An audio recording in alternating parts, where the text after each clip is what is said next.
I think when you see men staring at you on the street, if you're stopped at lights, you can almost see them looking over the car first as if, oh, nice car.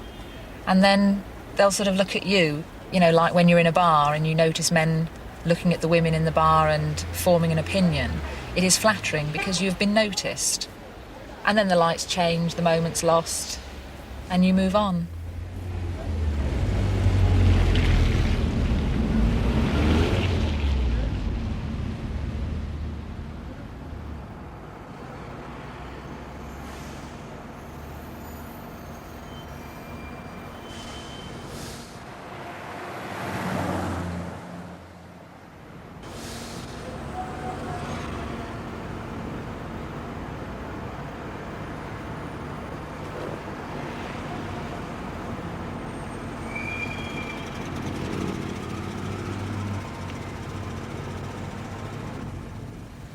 Leroy is the name of this car. I called him that because his registration spells actually Elroy, but I preferred the name Leroy, so that's what he's called. Not really because he's a black car. I think maybe subconsciously there was something in that, but that wasn't really the main reason. He's a Ford Capri 1.6 LS. I don't know what that stands for. His image, I suppose, is, well, they've always been a bit anarchistic, Ford Capris. People either love them or hate them. He's a bit rebellious. He looks like he's been in the wars a bit. He's got a lot of character, I think.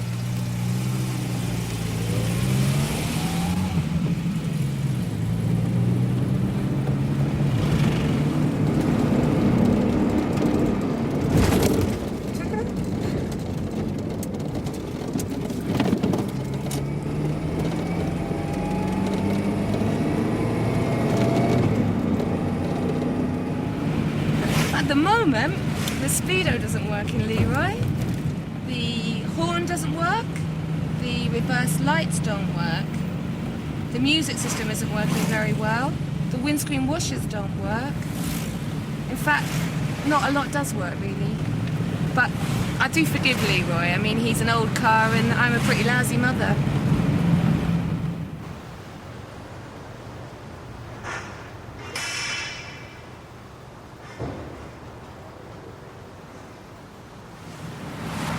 When I first took Leroy to meet the folks, my mother's not into cars at all. She was just really relieved that I'd finally got out of motorbikes.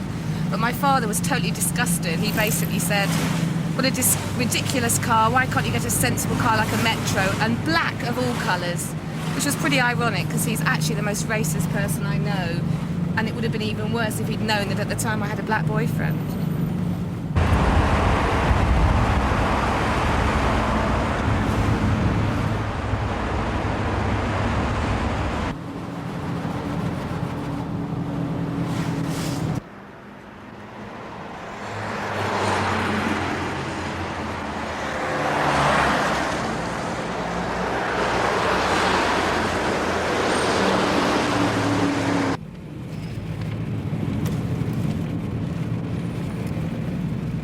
I always hope that people don't think of me as an Essex girl, quote, when they see me in this car. And that's no disrespect to Essex girls, but I don't have fairy dice for a start. I like to think they probably think, oh, there's a woman that enjoys driving, because I think Capris are really for car owners who like driving. And maybe they think of me as someone that's, I don't know, a bit on the wild side. Yeah, I quite like that image, I guess.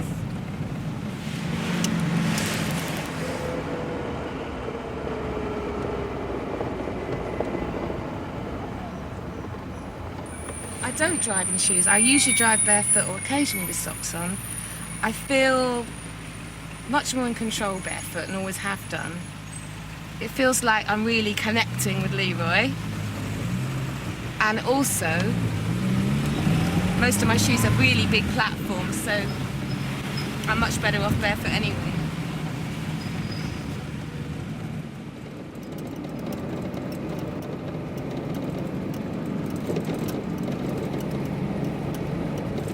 I get a certain sense of power and control in Leroy that I perhaps don't get in other areas of my life, like work, for example. And a lot of excitement too. I'm someone that actually does thrive in a lot of danger and excitement. I like living on the edge. Having a fast car that gives you that sense of power and excitement was quite important to me.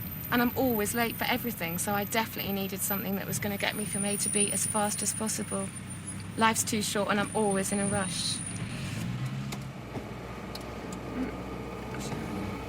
Beep, beep.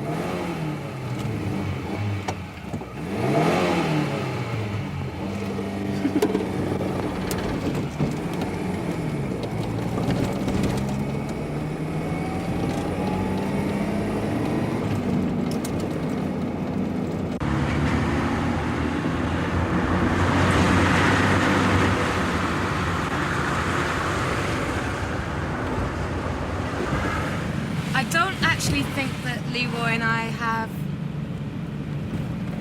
probably cut out for a long-term relationship.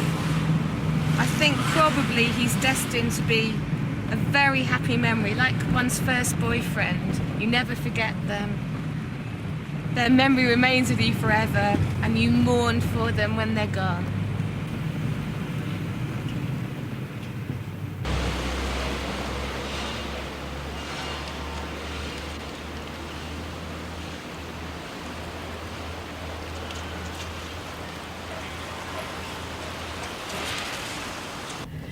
The image this car conveys is that of just a quiet woman driver, really. Therefore that is the image I convey with the car, but that's not the image I have of myself at all. I mean, obviously I'd much rather have a faster car, but I can't have a faster car at this moment in time. But I mean, this car doesn't really have an image. It doesn't really have a personality, which is why I've never got about to naming it or anything. In fact, I wouldn't really name my car anyhow, because I think it's slightly naff really to name your car.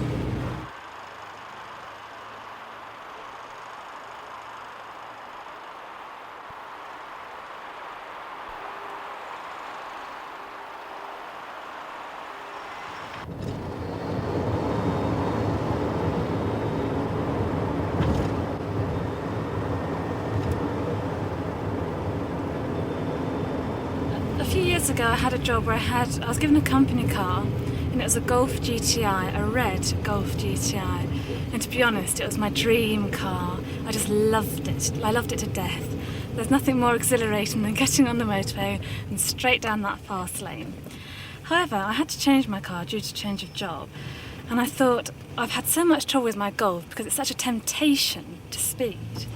And as I've already got 6 points on my licence, I thought I'm going to have to get a slow car.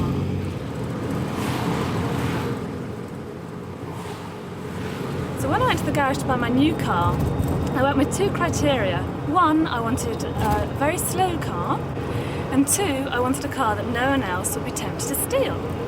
So I went to the garage and I explained this to the salesman, and he said to me, "Step this way, madam. Have you ever considered a Fiesta?"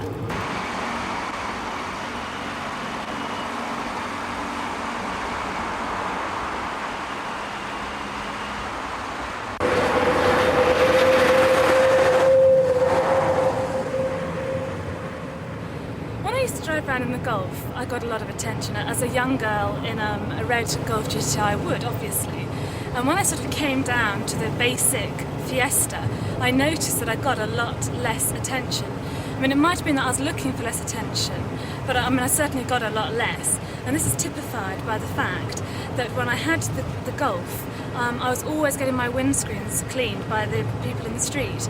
But in my Fiesta, I never ever get it cleaned.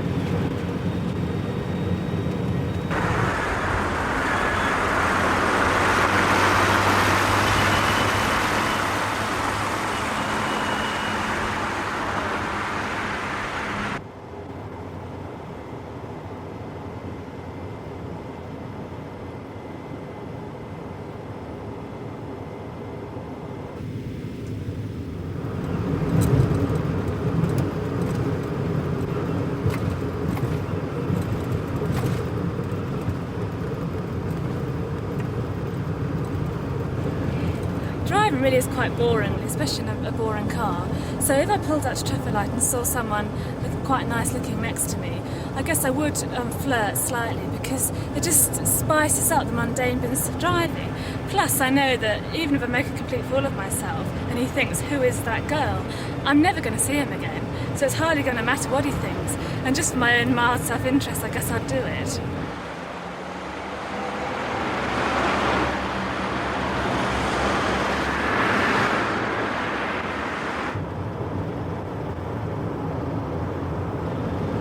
Some women like to have a girly image. They like to put in their fluffy animals and their rabbits and hammocks at the back of their car, so they have a sort of come and look after me type image.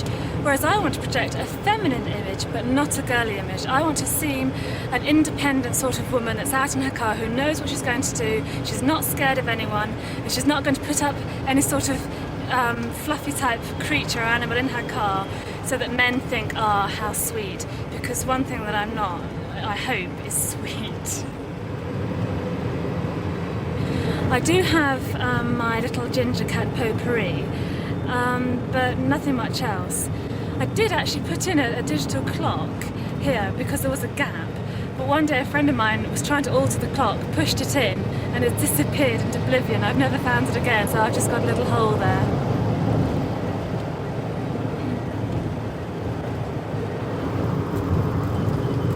If I had loads and loads of money and I could buy any car I wanted, I wouldn't go for your classic hideous Porsche or anything like that. I'd go for a much more subtle type of car, a Volkswagen Corrado, or perhaps one of the Mazda range, an MR2 or an MX-5, something like that. They are gaining more popularity though, so I might be put off.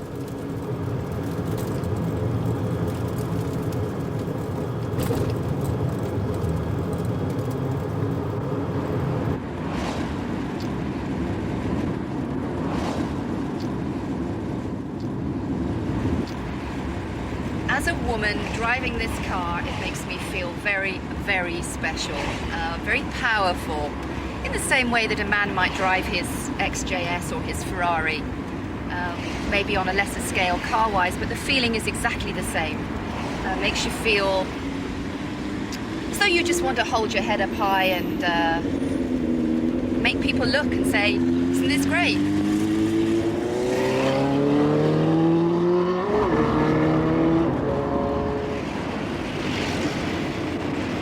You need to be dressed up to wear this sort of car. You wouldn't really go out in a tracksuit and a pair of wellies or anything. It's a car that needs to be shown off to its best advantage, which is why I think it's very much a woman's car. If I'm driving this and I'm going out for the evening, then I like to dress up, because at some stage I might be going somewhere really nice where I want to give the doorman the car and say, please take care of the car for me. And also, if people are going to look at you when you're driving, well, you really ought to live up to the part.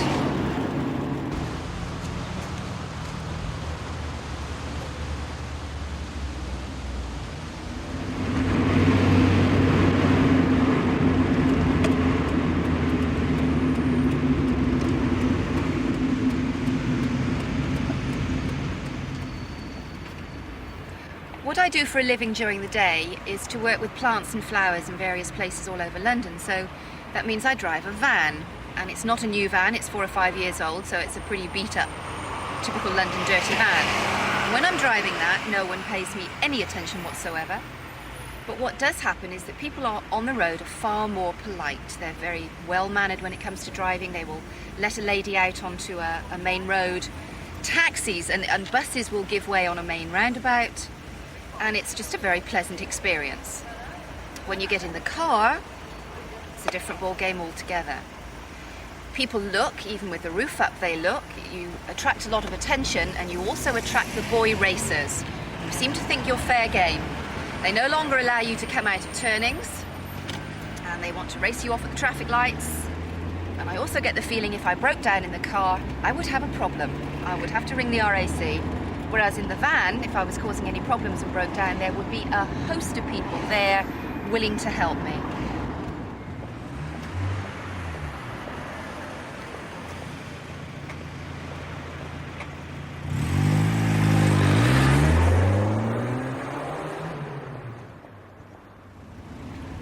didn't originally buy the car for its pulling power because I wasn't aware of its pulling power. I bought it as a sports car. And it was only when I began to drive it around town with the roof off and driving along roads with bars and pubs and things in that I began to realise quite how potent it was for pulling members of the opposite sex. Women usually talk about what sort of car the guy drives that you've just met. And I think now the reverse is beginning to happen, that the men are talking about, well, I met so-and-so last night and, you know, she drives an MX-5.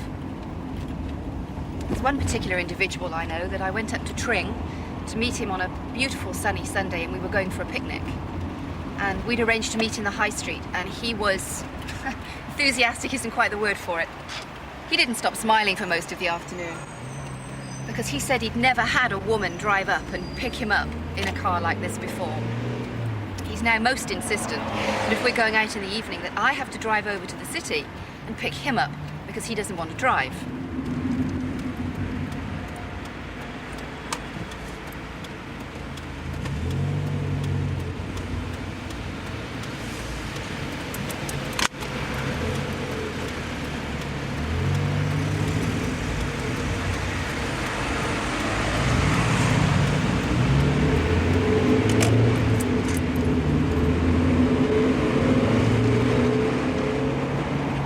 Men are specifically interested in the car.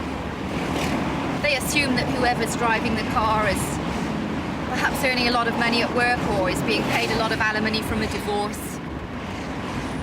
And the car is exhibiting the fact that here is someone with money. And they just hang on to that straight away. And I often wonder, well, would they talk to me if I was driving a metro? And the answer is definitely no, they wouldn't.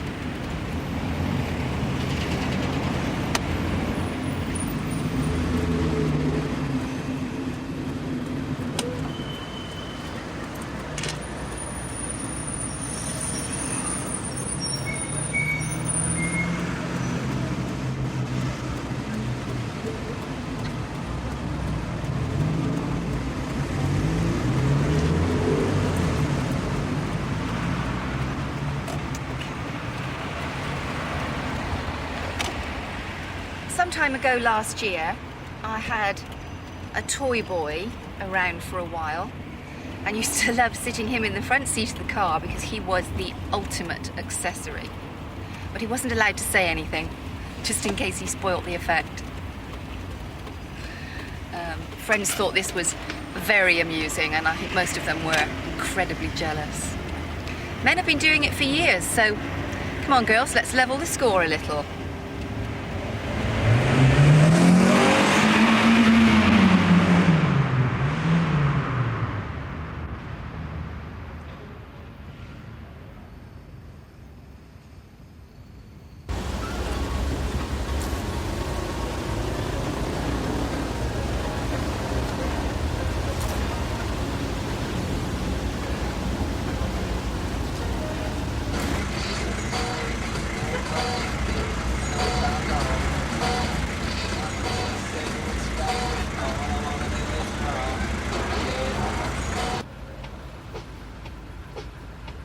I suppose the image that I like to project to other people is that one of a businessy image. And by going out, getting dressed up, going out in the car, it makes you feel that perhaps you're a little bit more important than just being a mum at home.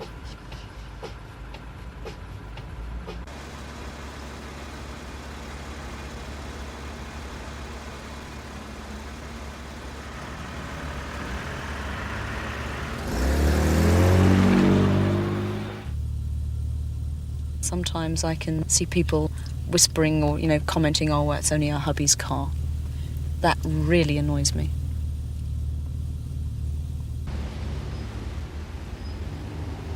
I do feel that women drivers are not as generous as men drivers. They tend not to let you out into the traffic or don't really think ahead as much as perhaps a man driver does. It's just my experience.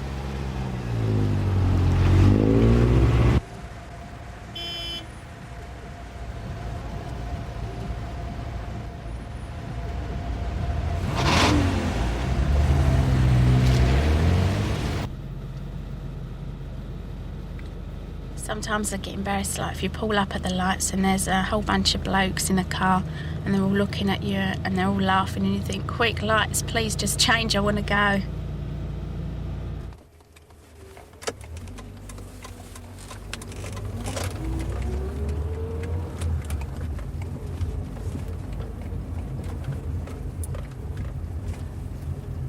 I bought this car because it was the ultimate dream.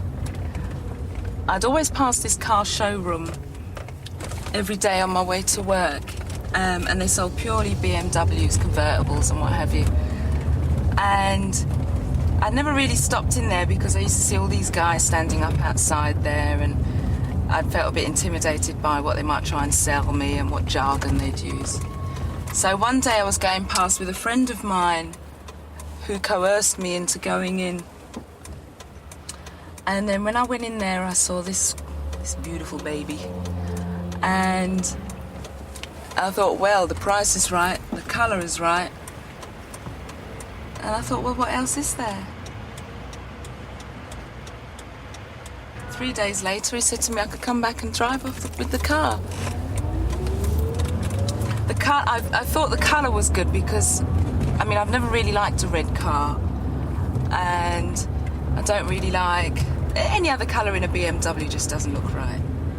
So when I saw this one, black to me meant power, it meant class, and it was in a league of its own.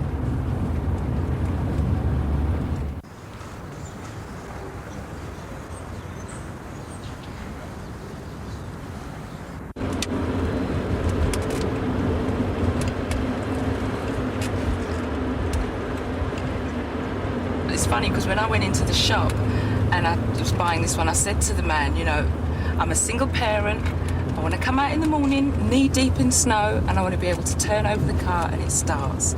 So he assured me and reassured me that the car that I was buying was in good condition.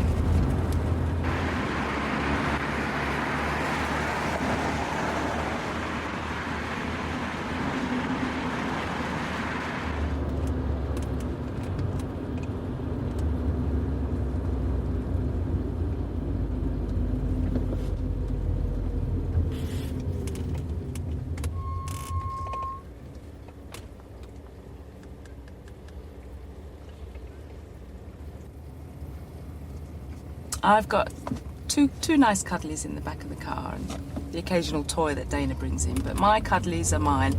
And when my friend was with me, we went to pick up the BMW when I was trading in the Fiesta. I was about to remove my two little toys and put them in here, and she almost shrieked in horror the fact that I was going to put two cuddly toys in a BMW. But to me, they symbolise it's a feminine touch, you know. This is a woman's car and this is my car. And they go where I go. And plus they were presents anyway, so I couldn't put them in the bedroom. No one would see them then.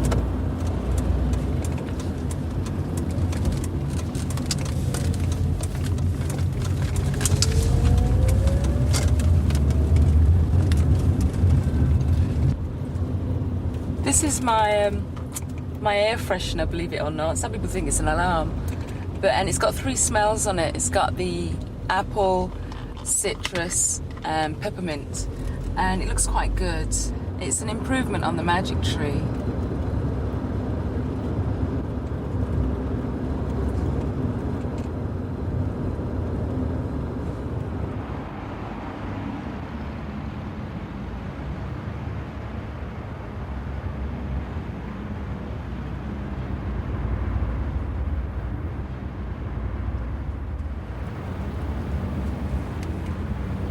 Some of my friends may think I'm a bit of a snob, but this car is going to get me places. And it's going to get me in the places that I need to get into. So I'm happy.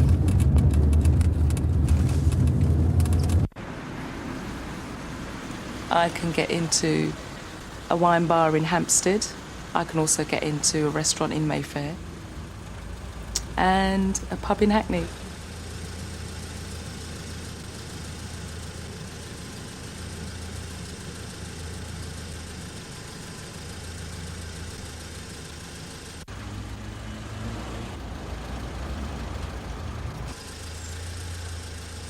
best thing about being in this car is being able to flirt, and flirt good, because you've got the car to back you up.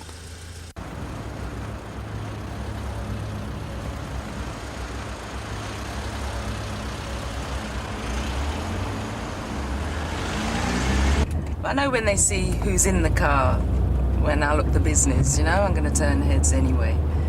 But I like to have a good nose round and flirt with my eyelids and with my mirror. I can use my wing mirror and my interior mirror to have a look and see who's looking at me.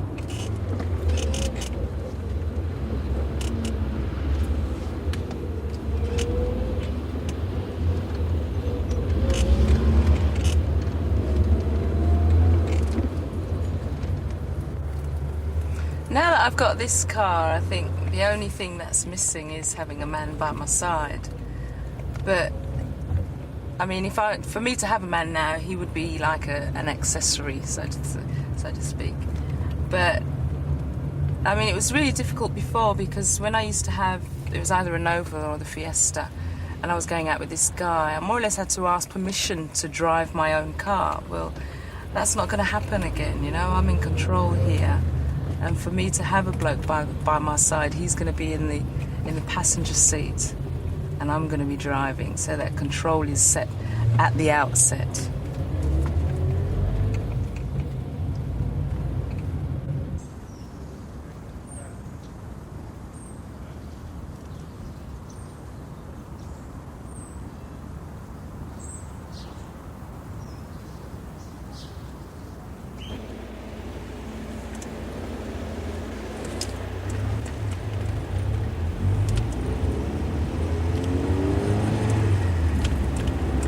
I have an image, and my image is the glamorous blonde, the posy blonde. So the car is a posy car.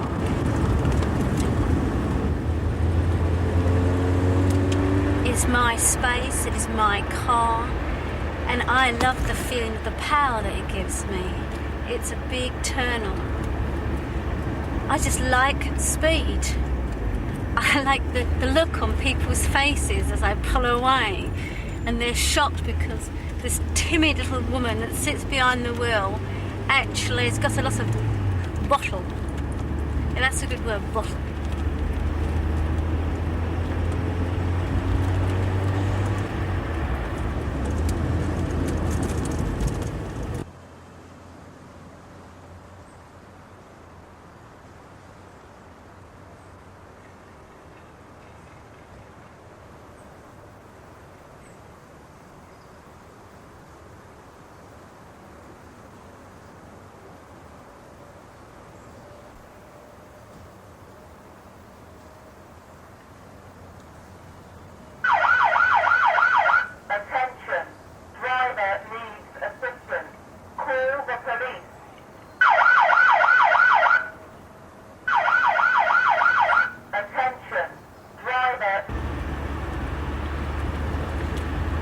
I used to be a model, and so I got a lot of attention when I was a model, but I've been retired a few years now. The thing is, when I'm driving my car, I get the same attention, but you see, I'm no spring chicken, but they don't know that. All they can see is this glamorous woman behind the wheel. And also, it's fun because I can get away and put my foot down without being approached. You can look, but you can't touch. Same thing you get when you're behind a camera. They can see you, okay, on picture and on film, but they can't touch. So again, you're a fantasy. You're probably somebody else's fantasy, and it's fun. It's a good laugh. It's a turn on. It's just a turn on.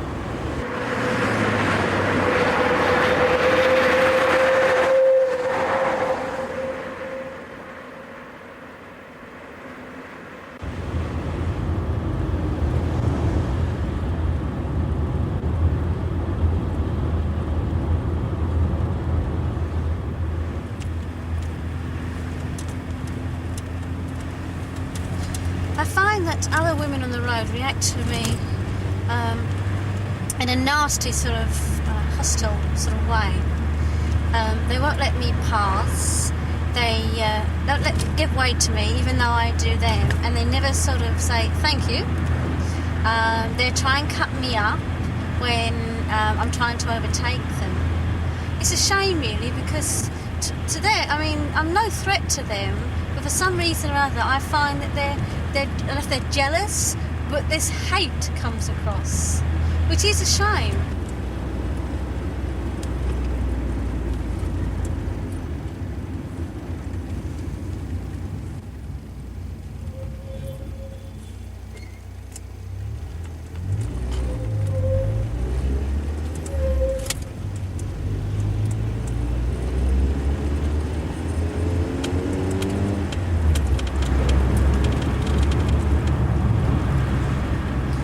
I work out in a gym.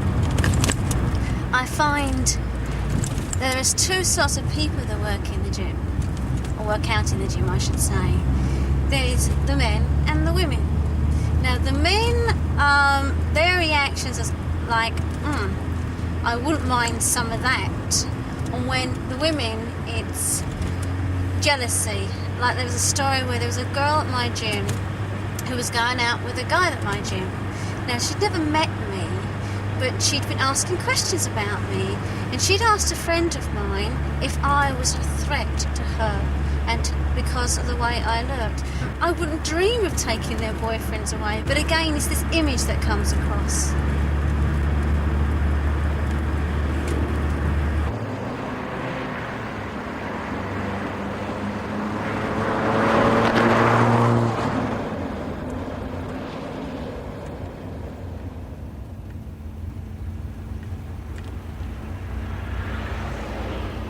I get up to the traffic lights, that's one of my favourite places. I always look at the person who's next to me, sort of psych them out a little bit. You look and you smile, and then because they think to yourself, it's only a woman, I'll get away first. Now they don't know that I'll put my foot down, they will think, well, it's a woman driver, but I always get away first, and when I do, it's a big turn on. I love the feeling of power. It's like an orgasm. It's just brilliant.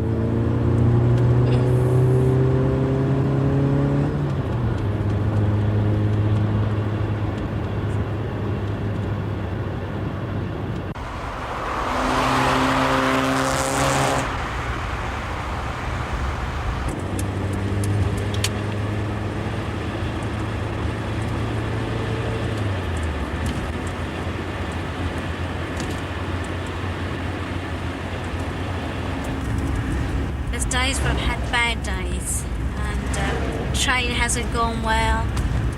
Oh, there's been trouble at home, so I just put my foot down and go for it. I'd like to actually end my life in my car.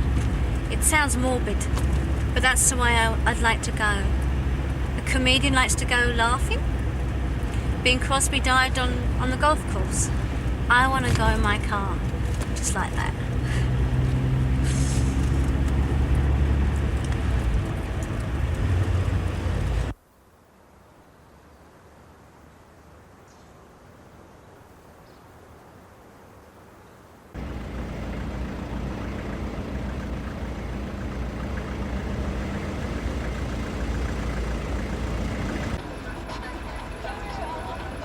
The way I see it is if you've got it, flaunt it. But unfortunately, I haven't got it. Men stare at me and think, what's she doing in that? It's almost as if you shouldn't be there.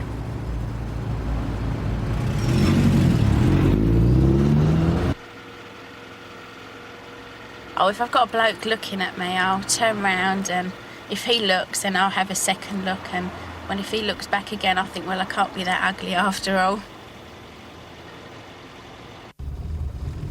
I think that the best part of me are my legs. And obviously when I'm in the car, people can't see that. But I do like them to stare from time to time.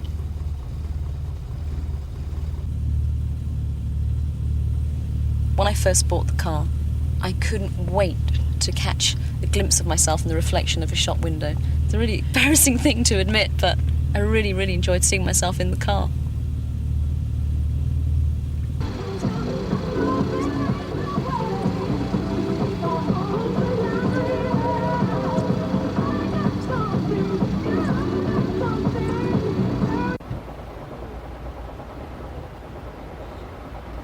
You get a lot of attention in this sort of car, especially your middle-aged, fat, balding men who think they're wonderful, and they look at you and they think that you should be so flattered that they're eyeing you up. And as far as I'm concerned, thank you, but no thank you.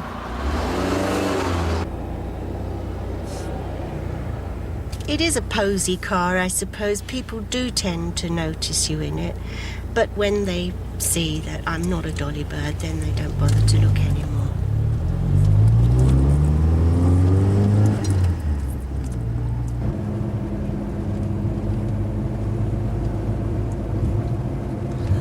When I'm driving this car, I definitely feel younger than my age. You get far more attention from the public.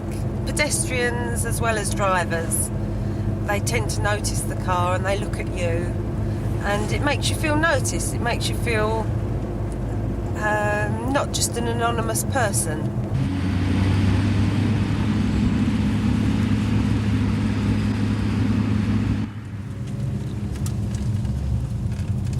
I've actually got two cars at the moment, a Space Cruiser, which is one of these sort of 7 to 9 seater things, and of course this car. And driving the two cars is two totally different experiences.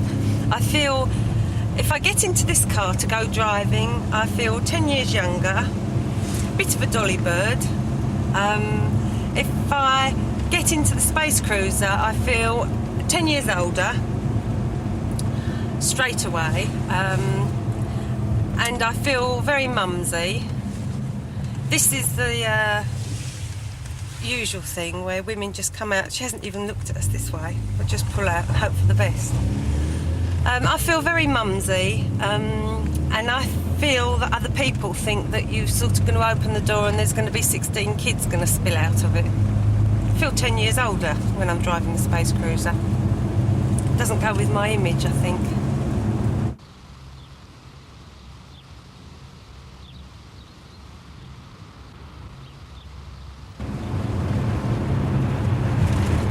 If I go out with any of my mates for a night out, if we go for a drink or something, I'll take this car and I'll take the baby seat out the back because that's bad for the image. It works the other way as well. I think if you see, sometimes you can see a fella driving along and you think, oh, he's nice, and you start thinking about what's he do, all different questions come into mind about what sort of person he is, and then start drifting off into a dream about him, and then clock the baby seat in the back, and it's like zilch, squats the dream.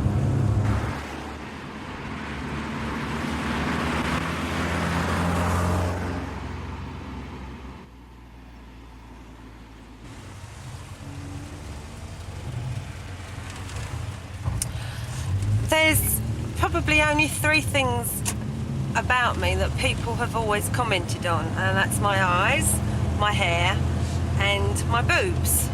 So I'm quite confident about those 3 parts of my body, but as for the rest of it, it's like a misfit, like the bottom half doesn't go with me at all.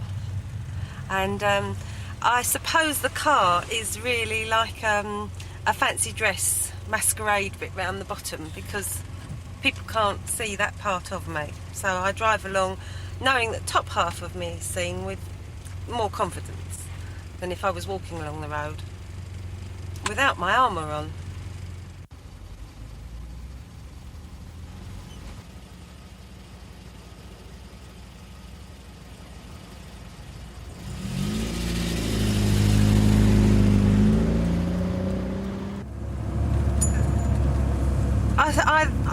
I think of this car as like a little time capsule, because if I've had an argument or anything like that, or I'm a bit het up from things that have happened during the day, I can just jump in and be by myself and just alone, and it's my own little private place away from everything and everybody.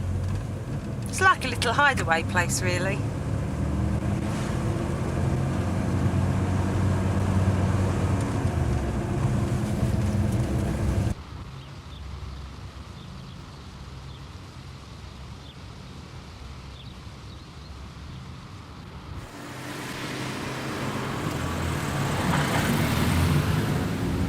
In the last few years, my husband and I have separated. And during that time, I usually drove a sensible, practical family car. And I used to drive a white Metro. I had lots of problems with it. I went to the Metro showrooms. I went in and thought, this gentleman will give me all the information. And he said to me, he said, have you thought about a Mini Cooper? I said, don't be ridiculous, I can't drive a Mini Cooper at my age. It's far too flash and fast and, oh no, it's something you drive when you're young. And the more and more I thought about it, the more I decided, why not? It's my money, my choice. I couldn't believe it. I felt really excited actually, having to buy my own new car. And also Mini Cooper represented something really fast and zippy and, oh, I don't know, youth, I suppose.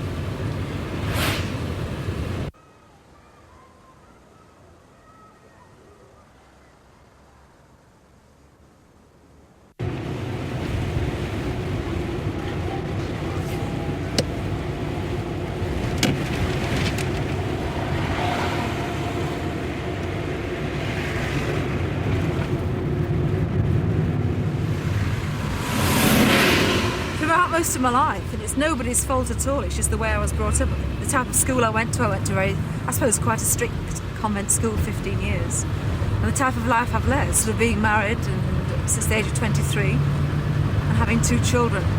I suppose I've led a typical conformist sort of life and driven that type of car, but suddenly by the Mini Cooper, I wasn't a convent girl anymore, I'm an ex-convent girl. I am part of the family, but a completely different sort of family. I don't actually have to conform anymore. I don't have to buy that sort of car.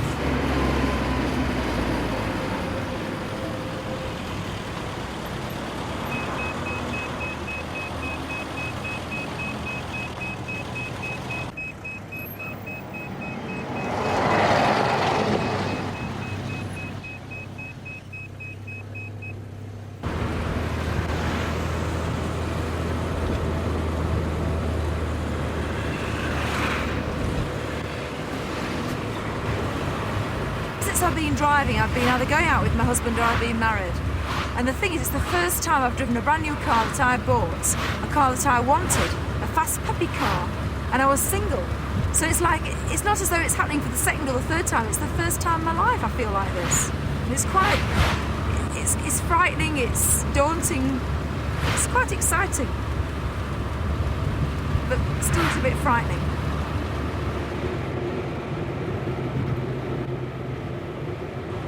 Well, I don't ever remember being looked at all in the white Metro. And yet, when I had this car, and if people ever did look at me when I was in this car, I thought, oh, and obviously thinking, God, what's an old woman like her doing, driving a car like that? How pathetic. But if they did look at me, it felt quite, felt strange. I mean, to have pulling power at my age is quite strange.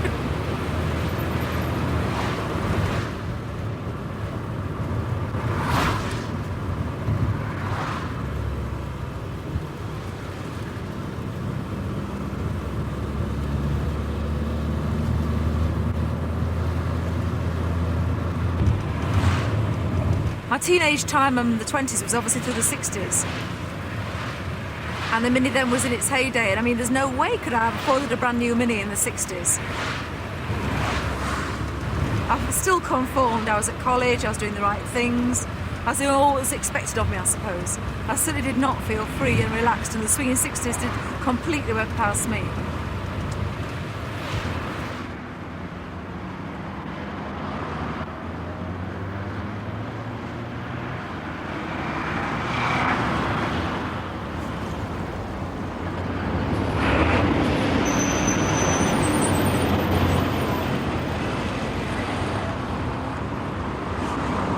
Now with my car, really, it's a place I can, well, 2 things really.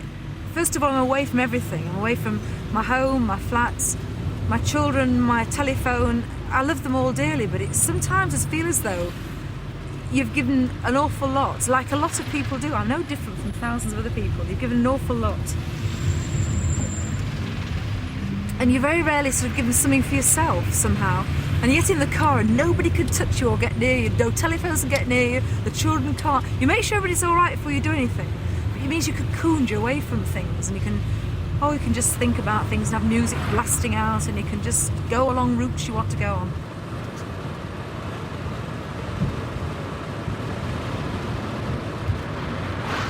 sometimes I must admit, it's very tempting to just keep on going.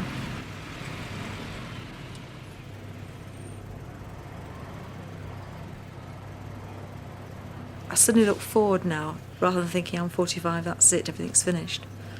And Doncaster is not the place to do it. It's to be married, to be safe, and you fit in. I don't fit in anymore.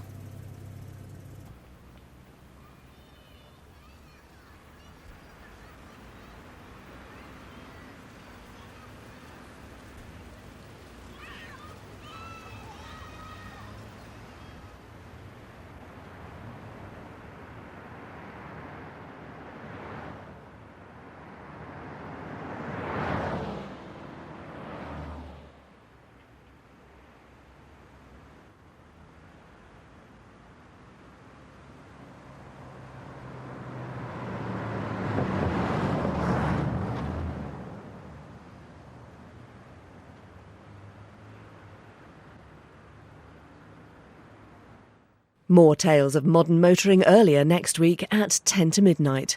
But next tonight on BBC4, Richard Wilson motors through Snowdonia for Britain's best drives.